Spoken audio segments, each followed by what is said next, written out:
this video, let's talk about video length as it pertains to YouTube's search and discovery systems.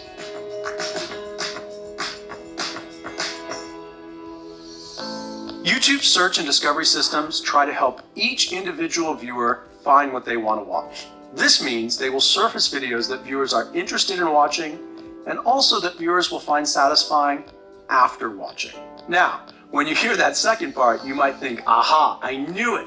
The algorithm directly rewards long videos because they are more satisfying and cause people to watch longer.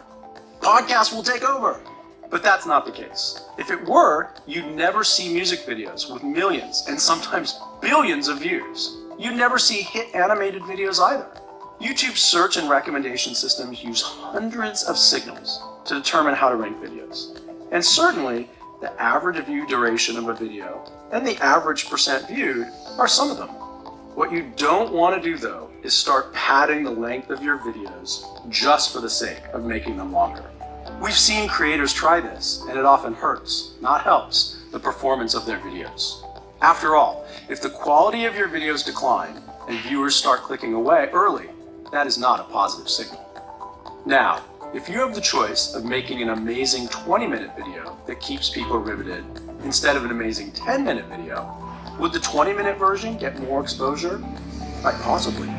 The reason is that viewers may find the 20-minute version more satisfying. Viewers of the 10-minute version may watch something less satisfying after that video, or just leave YouTube less satisfied. But we know that how long someone watches is only one way to estimate satisfaction. That's why we're now using satisfaction surveys as well. Maybe you've seen them. They randomly ask viewers to rate a video after they've watched it. This helps us further understand the difference between a video that wasted your time versus one that was well worth your time. The best thing to do as a creator, don't overthink your video's length. As they say, the runtime should match the content.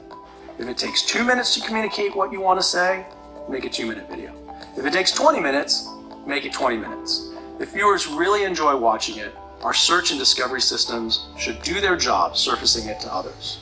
I hope that helps. To learn more about how YouTube works and how to grow your audience, be sure to subscribe here on the official YouTube Creators channel. Thanks.